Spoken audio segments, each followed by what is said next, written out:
Start करना है। हाँ जी, देखें ये हमारा लॉजिकल फंक्शन हम अप्लाई कर रहे हैं। लॉजिकल फंक्शन में हमने क्या अप्लाई करना है कि मैंने सबसे पहले स्टूडेंट्स के नेम लिए, उसके बाद उनका स्कोर दिया, या प्लेयर्स के नेम है और उनका स्कोर है।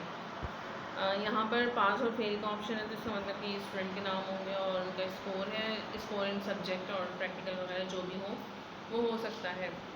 अब जैसे कि हम लोग नॉर्मल रिज़ल्ट के अंदर कर रहे होते हैं कि अगर इतनी परसेंटेज है तो ये वाला ग्रेड आया, और अगर स्टूडेंट जो है वो मिनिमम लेवल पे हो, मिनिमम या उससे अबव हो तो पास शो करे, अदरवाइज़ फेल शो करे उनको।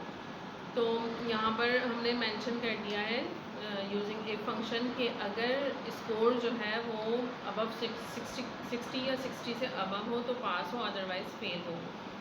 तो ये इफ़ का फंक्शन बेसिकली क्या काम कर रहा होता है, इस वाली कंडीशन को जो है वो चेक करवा रहा होता है, और उसका जो आउटपुट होता है इफ़ का हमेशा आंसर दो पॉसिबिलिटीज़ होती हैं, तो यस आएगा या फिर नो आएगा। हम जर्नल की बात करें, जर्नल की अगर हम बात कर रहे होते हैं तो उसका आंसर इफ़ का, अगर हम इफ़ की बात करें, अगर की बात करते हैं, अगर ऐसा हो तो ऐसा हो जाए, अगर ऐसा हो तो ऐसा हो जाए। तो इफ़ की जब भी हम बात करते हैं तो कंडीशन को चेक किया जाता है। अगर कंडीशन पूरी होती है तो यस की तरफ जाता है, और अगर कंडीशन पूरी ना हो तो नो की तरफ जाता है।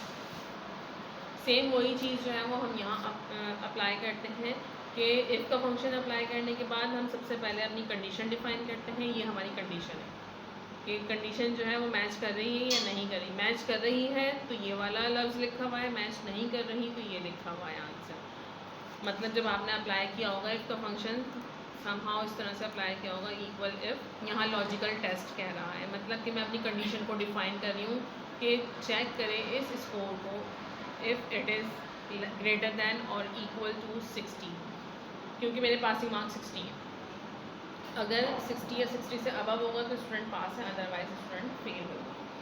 तो अगर कंडीशन चेक करवाए, अगर कंडीशन ट्रू हो, अगर कंडीशन मैच करती है तो वो स्टूडेंट को पास कर दे, अदरवाइज़ अगर कंडीशन मैच नहीं करती तो स्टूडेंट को फेल कर दे। और ओके किया तो देखेंगे इसमें पास मेंशन कर दिया। अब तमाम के अंदर सेम कंडीशन मैच करवाएगी, लेकिन यहाँ पर आंसर पास आ रहा है इन दोनों के अंदर, जबकि इसके अंदर फेल आ रहा है। क्यों? क्योंकि score is less than 60, greater than और इक्वल टू मैच नहीं कर रहा, कंडीशन से मैच नहीं कर रहा, 60 से अबव नहीं है, तो यहाँ पर उसने फेल शो कर दिया इन दोनों के अंदर, क्योंकि इन दोनों के अंदर कंडीशन मैच नहीं हो रही है। जहाँ जहाँ कंडीशन मैच हो रही है वहाँ पे इसने पास शो कर दिया। इसी चीज़ को हम मल्टीपल टाइम यूज़ करके तमाम ग्रेड के लिए चेक करवा देंगे। 90% हो तो ए दे, 80% हो, सॉरी 90% हो तो ए प्लस आए, 80% हो तो ए आए। मतलब इफ़ को हम मल्टीपल टाइम यूज़ करके कंडीशन चेक करवा के और फिर ग्रेड जो है वो कैलकुलेट करवा सकते हैं। तो यही काम हम इन फ्यूचर करेंगे।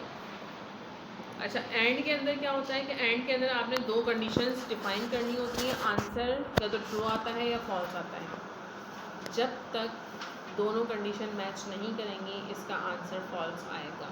जहाँ दोनों कंडीशन मैच कर जाएंगी वहाँ आंसर ट्रू आएगा। अब देखो यहाँ पे मैंने दो स्कोर्स डिफाइन किए, यानी दो कंडीशंस मैंने, और इधर जो है वो दो कंडीशंस लगाई हैं। एंड का फंक्शन लगाया और इसके अंदर दो कंडीशंस लगाई। अगर ये दोनों मैच करेंगी तो आंसर ट्रू आएगा।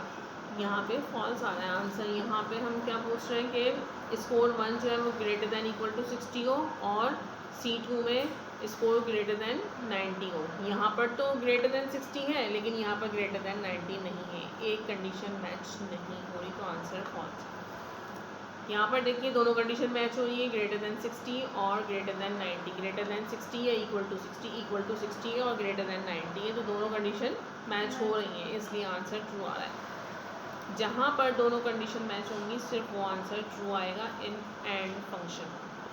ये जो एंड का फंक्शन है इसके अंदर दोनों कंडीशन ट्रू होनी, दोनों कंडीशन मैच करनी ज़रूरी है for true answer, otherwise false होगा। जबकि और के अंदर भी दो कंडीशन होती हैं, दो या दो से ज़्यादा कंडीशन डिफाइन कर सकते हैं एंड और के अंदर।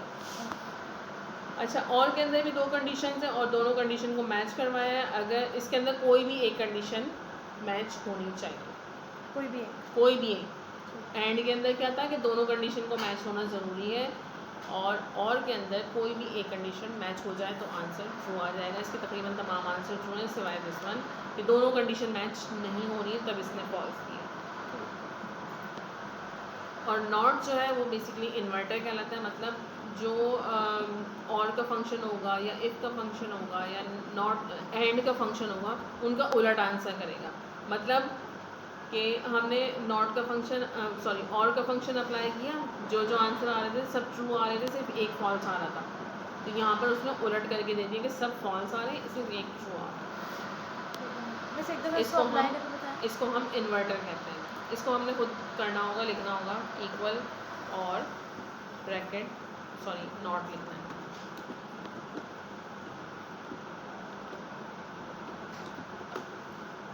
अब हमारी ये condition greater than equal to 60, inverted commas यहाँ नहीं लगाया मैंने, सही कॉमा, और फिर नेक्स्ट कंडीशन को ये पहली कंडीशन मैच करवाई, फिर दूसरी कंडीशन मैच करवा रही हूँ, ग्रेटर दैन इक्वल टू 90। अब ब्रैकेट जो है वो मैंने 2 बार क्लोज करनी है। क्यों? एक बार ये वाली ब्रैकेट क्लोज करिए, दूसरी बार ये वाली ब्रैकेट क्लोज करिए, और देन एंटर, तो ये लिखें कंडीशन फॉल्स। ठीक है,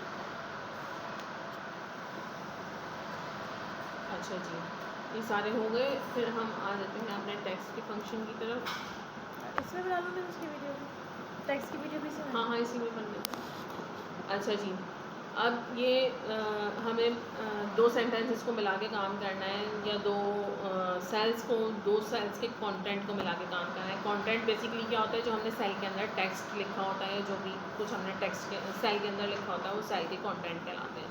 2 सेल के कंटेंट को मिलाना है, फॉर दैट हम सेल एड्रेस देते हैं और ये चीज़ मेंशन करते हैं, एंड इन्वर्टेड कॉमास और फिर एंड। तो इससे जो है ये जो है हमारा दोनों सेल के कंटेंट को मिला देगा। अब यहाँ पर जैसे मैंने हाई जिम लिखा है और मैं यहाँ लिखूँ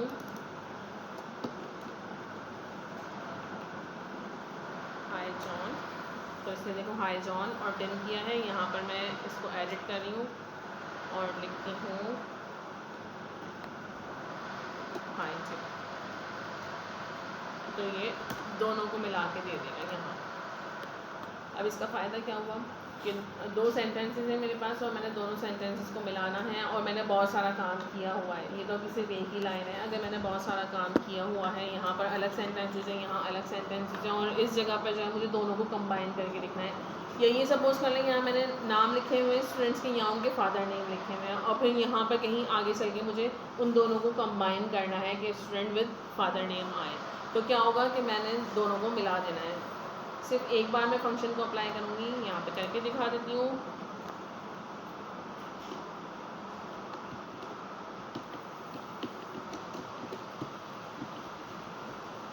मोहम्मद मुजम्मिल, ठीक है, और उसके बाद यहाँ मैं फादर नेम दे देती हूँ।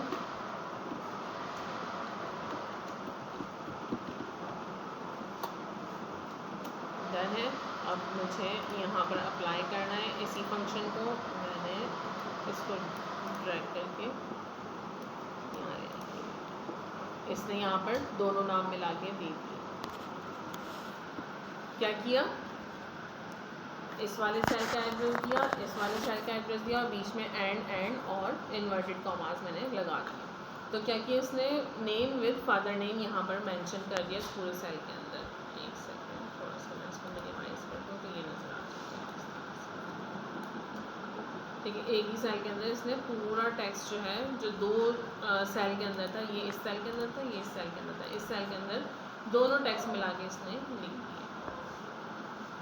ठीक है, अब जाहिर सी बात है, स्टूडेंट्स नेम हो गया या प्लेयर्स नेम हो गया, या पूरी एक लिस्ट होती है बड़ी सी, तो उसमें क्या होता है कि बहुत सारा काम होता है, बहुत सारा आपने यहाँ पे भी लिखा, यहाँ पे भी लिखा, फिर कहीं किसी फर्दर आगे कॉलम में चल के आपने उन दोनों को मर्ज करके लिखना है, तो आप इस तरह से ये फंक्शन अप्लाई करके काम कर सकते हैं। फिर हम बात कर लेते हैं लेफ़्ट की, लेफ़्ट के फंक्शन की, जो हमारे टेक्स्ट का फंक्शन है। यहाँ पर टेक्स्ट में लेफ़्ट गिवन है, ठीक है। लेफ़्ट से क्या होता है कि A1, जो हमारा A1 था, यानी कि ये सेल के अंदर जितना भी कंटेंट था, इसके अंदर 4 जो पहली 4 वैल्यूज़ हैं, पहले 4 नंबर्स पे जो टेक्स्ट लिखा हुआ है वो यहाँ पे मेंशन करेगा।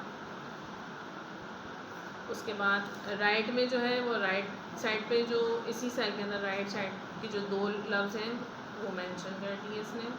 मिड में इधर से लेके इधर तक के जो लफ्ज़ हैं वो बीच वाले लफ्ज़ वो मेंशन कर दिए हैं। लेंथ से वो बता देगा कि आपका टेक्स्ट जो है वो कितने कैरेक्टर्स पे कंसिस्ट करता है। जैसे हमने काउंट नंबर्स का फंक्शन इस्तेमाल किया था, उसने क्या किया था, जितने भी सेल हमने सेलेक्ट किए थे उन तमाम के नंबर्स को उसने काउंट किया था खाली। जी। अगर हमें टेक्स्ट को काउंट करना है कि टेक्स्ट में कितने कैरेक्टर्स लिखे हुए हैं, जो सिंगल EXA लिखा हुआ है, E अलग कैरेक्टर है, X अलग कैरेक्टर है, ये पूरा एक वर्ड कहलाता है और जो इसके अंदर होते हैं वो सिंगल वो कैरेक्टर्स होते हैं। तो जितने कैरेक्टर्स होंगे वो काउंट करके देगा लेंथ से। फाइंड से अगर आपने कोई टेक्स्ट जो है वो with in the text find out करवाना है तो वो बता देगा किस जगह पर आपका टेक्स्ट प्लेस हुआ हुआ है। और सब्स्टिट्यूट से क्या होता है कि आप एक सेंटेंस में किसी एक नाम को या किसी एक लफ्ज़ को दूसरे लफ्ज़ से रिप्लेस करवा सकते हैं। ये भी क्या कहते हैं वहाँ पे इस्तेमाल होता है जहाँ बहुत बड़ी बड़ी सीरीज़ आपने लिखी हो। लाइक एग्जांपल अभी मुझे याद आ गई कि हमने सेंटेंसेस बनाए जिसमें हमने प्रेजेंट कंटिन्यूस को मेंशन किया और उसके अंदर इज़ MR को हम यूज़ करते हैं एज अ हेल्पिंग वर्ड। तो उन हेल्पिंग वर्ड की जगह पर अगर हम सिर्फ पास्ट कंटिन्यूस का बनाते हैं तो सिर्फ हेल्पिंग वर्ड मुझे चेंज करना है तो वो सब्स्टिट्यूट का फंक्शन इस्तेमाल करके हम हेल्पिंग वर्ड चेंज करवा सकते हैं। बाकी तो सारा सेंटेंस वैसे का वैसे ही है। अच्छा जी, इसके अलावा एक्सरसाइज 1 के अंदर ये भी आप लोगों ने खुद ही लिखना होगा और इस तरह से मल्टीपल फंक्शन को इस्तेमाल करके भी आप काम कर सकते हैं। ये भी टेक्स्ट के भी सारे फंक्शन हैं लेकिन एक ही जगह पर आपने मल्टीपल फंक्शन को इस्तेमाल किया, जैसे हमने लॉजिकल में किया था नॉट और को 2 फंक्शन को एक साथ इस्तेमाल किया था। इसमें समझ आने वाली कोई इतनी चीज़ नहीं है, लेकिन ये है कि बात सारी ये है कि आपने मल्टीपल फंक्शन को एक ही जगह पर एक ही सेल के अंदर इस्तेमाल किया। मसलन मिस कैसे एक बताया?